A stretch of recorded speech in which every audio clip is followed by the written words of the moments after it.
چاپلوسی نہ کر، باہر آ میدان میں، شرارت نہ کر، باہر آ، میں تمہیں ابھی بتاتا ہوں کہ حسین سے مقابلہ کرنے کا انجام کیا ہے۔ یہ کہہ کہ امام حسین باہر نکلے، اپنے بھائی محمد بن انفیہ کو بلایا، عبداللہ بن زبیر، عبداللہ بن عباس، ڈھیر سارے لوگ اکٹھے ہو گئے۔ فرمایا یہ معاملہ ہے، اب کیا کرنا ہے؟ تو وہ کہنے لگے حضور وقت ابھی مناسب نہیں ہے، آپ اس طرح کریں یہاں رکے، ہم مکے سے، عراق سے، کوفے سے لوگوں کو بلاتے ہیں، یہاں ایک بڑی مجلس مشاورت قائم کرتے ہیں۔ امام حسین فرمانے لگے اگر تم مشاورت قائم کرو گے تو ولید اور عبد الملک بن مروان وہ تو جنگ کرنے کو تیار ہے، اور نبی پاک نے فرمایا ایک مینڈا ہوگا جس کی وجہ سے مدینے کی گلیوں میں لہو بہے گا۔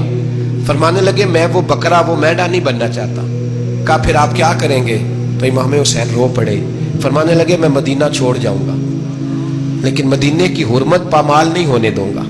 امام علی مقام آدھی رات کے وقت نکلے، سیدہ فاطمہ کا دروازہ ایک اس دن تھا جس دن حضرت مولا علی کوفے چلے گئے تھے، اور دوبارہ آج تالا لگا جب امام حسین نکلے۔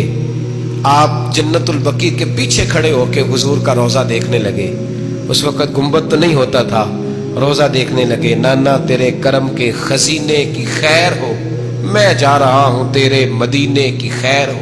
سارا خاندان لے گئے، مکے تشریف لے گئے۔ حج کے ایام قریب آنے والے تھے، امام حسین نے وہاں لوگوں سے باتیں کی۔ جب امام حسین وہاں پہنچے تو کوفے سے خط آنے لگے۔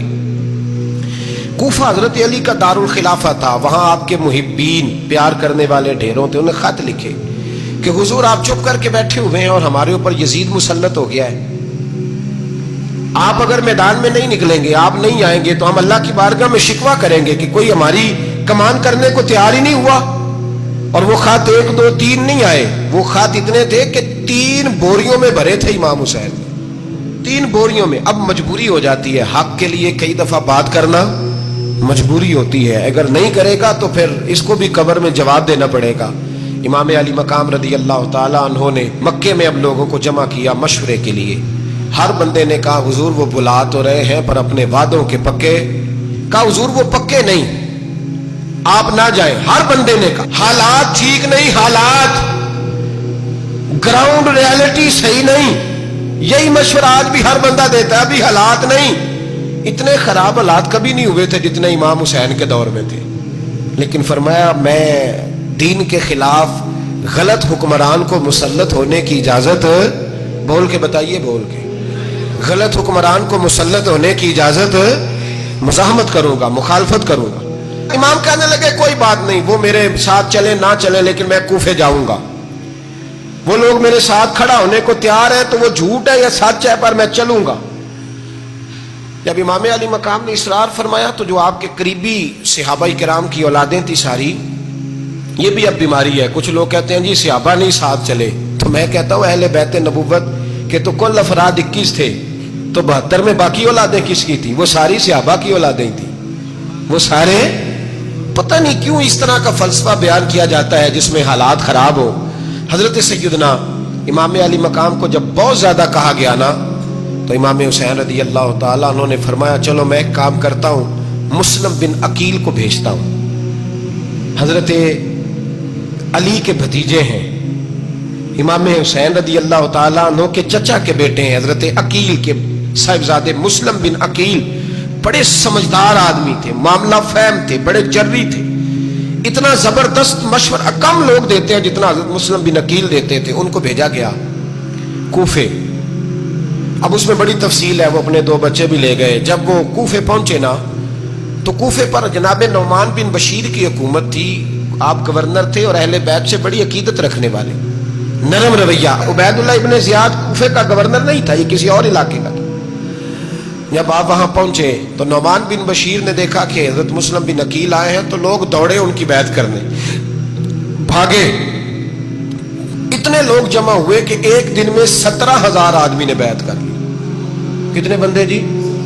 17,000 آدمی ایک دن آیا۔ اب وہ جو امام مسلم بن عقیل کے وہاں نعرے لگانے والے تھے کہنے لگے حضور یہ پہلے دن کی کارکردگی ہے، 2-4 دن میں دیکھیے کیا ہوتا ہے۔ 2-4 دن میں کیا ہوا؟ 40,000 آدمی نے بیعت کر لی۔ اب وہ 40,000 بندہ تیار ہو گیا۔ ادھر سے جو یزید کے وفادار تھے انہوں نے خط لکھا یزید کو کہ تو نے بڑا نرم آدمی گورنر بنایا ہے اور 40,000 بندہ چلا گیا حسین کی طرف۔ اگر ایک دن مسلم بن عقیل اور رہے تو جو تمہارا گورنر بیٹھے ہیں نا جناب نعمان بن بشیر، ان کو گورنر ہاؤس سے نکال کے مسلم بن عقیل قبضہ کر لیں گے، تو چپ کر کے بیٹھا ہے۔ یزید بڑا تیز تھا، اس نے ایک آدمی گھوڑے پہ دوڑایا۔ عبید اللہ ابن زیاد ایک اور علاقے کا گورنر تھا، پر بڑا ظالم سا بدماش تھا، بڑا سخت گیر آدمی تھا۔ اس کو کہا کہ تو پہلے ایک صوبے کا گورنر ہے، جا تجھے دوسرا صوبہ بھی دیا۔ اس طرح کار فوری طور پہ کوفے پہنچ اور جا کے مسلم بن عقیل کو گرفتار کر، جو آدمی ان کا ساتھ پھر بھی دے اسے قتل کر دے۔ اس نے کیا کیا، وہ آدھی رات کو آیا، منہ چھپایا، جبہ پہنا، لوگ سمجھے امام حسین آ گئے۔ بہت سارے لوگوں نے اس کے نعرے بھی لگائے۔ وہ چپکے سے داخل ہوا اندر، اور چپکے سے داخل ہو کے اس نے سب سے پہلا کام یہ کیا کہ نعمان بن بشیر رضی اللہ عنہ کو معزول کیا، کوفے کی گورنر ہاؤس پہ قبضہ کیا۔ پھر اس نے اسی وقت سوئے ہوئے سرکردہ لوگ، جس طرح ایک گاؤں کا چودھری دوسرے کا محلے میں قبیلوں کے جو لوگ تھے چودھریوں کو بلایا، کچھ کو سزائیں دی، کچھ کو سخت کہا، کچھ کو ان کے عیب گنوائے کہ وہ تمہارا فلانا مسئلہ پھر خراب کر دوں گا، بلیک میل کیا۔